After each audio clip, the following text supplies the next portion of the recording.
Alright guys, and welcome back to a brand new video on the Crypto Geek channel. Today I have some things that I really want to go over because they're crucial to this lawsuit, and more importantly, they're actually going to help you understand what is going on in this lawsuit versus Ripple, XRP, and the SEC. Now, there is a lot of information, so make sure you watch this video until the end. You smash that like button, you subscribe to the channel with post notifications on, and most importantly, share this especially to your XRP investor family and friends. That being said, guys, let's waste no more time and let's really jump into it.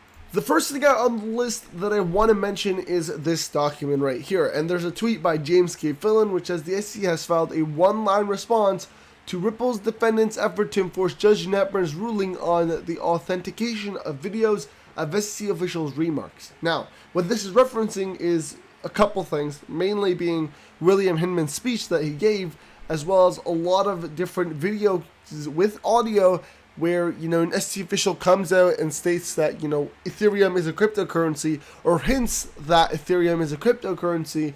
And the idea here is that if Ethereum is a cryptocurrency, then XRP is a cryptocurrency, and this whole lawsuit is kind of invalid because this lawsuit is saying that XRP is a security and is not the same as Ethereum. If we're able to find a video from an SEC official that states that, Ethereum is a cryptocurrency, then this lawsuit, like I said a couple seconds ago, is invalid, and basically Ripple wins the lawsuit.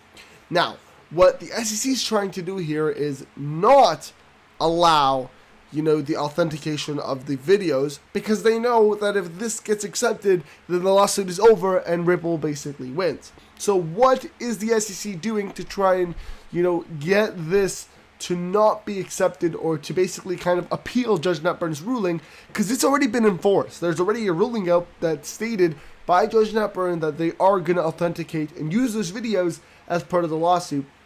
Again, these are SEC official remarks, right? So we're not saying these are random videos. These are SEC official videos, and they should be allowed, and Judge Netburn already gave the ruling. But what the SEC is trying to do is really appeal that ruling.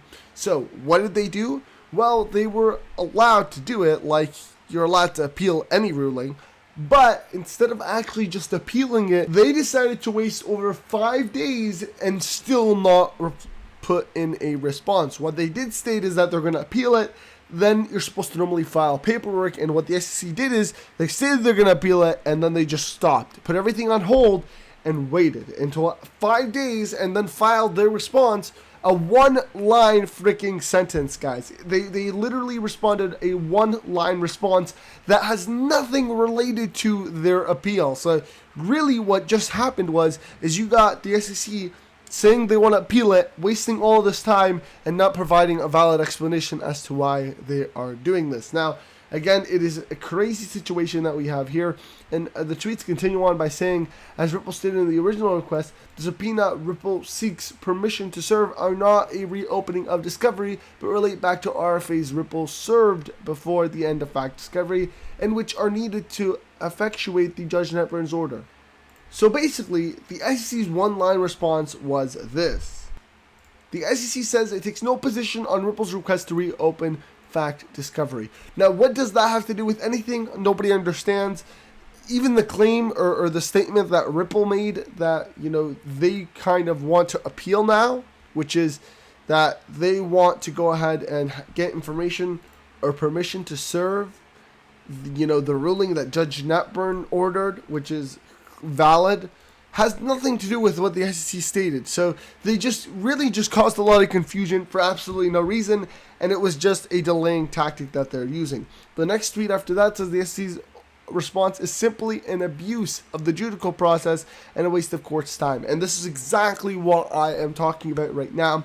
It also continues on by saying, as evidenced by the fact that the SEC waited 5 days to file a one-line response in which the SEC then misconstrued Ripple's original request. The original request is below. So like I said, they just literally wasted time and then didn't answer, what was supposed to be answered. It didn't provide an explanation as to why they're trying to, put in this statement or put in this appeal. Just nonsense. Alright, so here's another tweet by James K. Fillon. Now, it's really nice because James K. Fillon really just puts all the documentation on his Twitter, and I go through and I read them. But here's the tweet in short. It says, the Ripple defendants have filed their response to the SEC's objection to Magistrate Judge Netber's decision on the DPP issue and the attorney-client privilege issue. Like I said, it is basically an appeal. They're telling the court system that they think it's not fair and that it shouldn't be ruled in favor of Ripple. And so this is Ripple's response to their appeal, or to the SEC's appeal. Very simple and easy stuff here, but again, something that the SEC is just really overcomplicating. This is a ruling by Judge Netburn, right? So to just really appeal it with no explanation like they did, it just shows that it's a waste of time, and it's basically a loss for them. I don't think this is going to get overruled. I do believe that it's just going to be a waste of time like it is right now. They're just trying to delay, to try and pressure Ripple into either giving up or to make them lose as much money as possible. But really, I doubt this is going to get overruled, and I think it's going to proceed the way it is.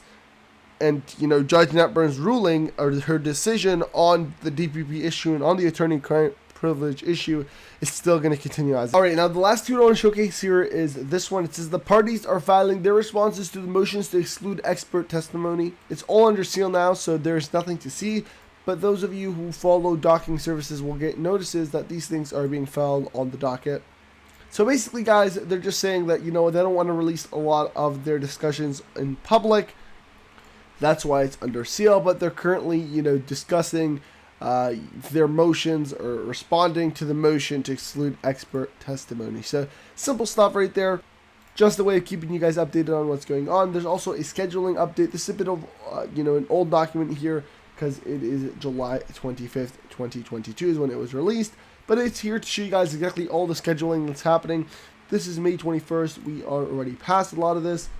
But as you guys can see here, a motion to exclude expert testimonies must be filed by August 9th. And replies to the opposition must be filed by August 30th. So again, a response to that document that I just showed you guys a little bit of ago is August 30th. But in terms of that stuff, they still have the motion for summary judgment, which is going to be, by latest, filed on September 13th. And then they have all the way up to November 15th to respond or reply to that. Keep in mind that this is a very busy time, especially in mid-August, like we are now. There's a lot of responses and replies that are supposed to come through. Now, especially since we are getting closer and closer to the end of expert discovery, or in this case, the decision both on expert motions and the summary judgment motion at the same time are going to be, before March 31st. Again, there is a lot of things that we really need to go.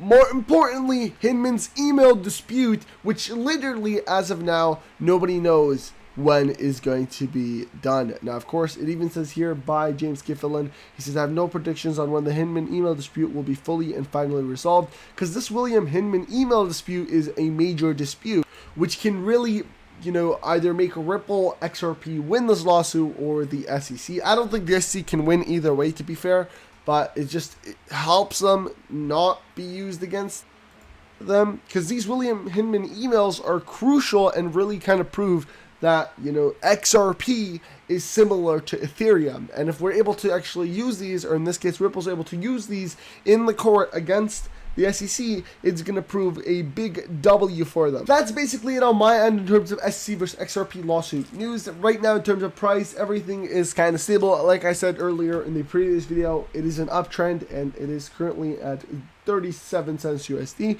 There is an uptrend here, and we do expect a breakout. The little breakout happened. Again, this is not even a real breakout because we are on the 1 hour charts, but there is, as you guys can see here, there tried to be a breakout. This is the fake breakout that didn't really occur because it dropped all the way back down, but we are still waiting on a real formal breakout to happen. Now, if this breakout happens, to me it looks like it's going to be a positive breakout, just because we're getting higher highs and higher lows, as you guys can tell right here. Definitely higher lows, and that is a crucial thing to show us whether, it's going to break out, or if there's a likely chance it's going to break out.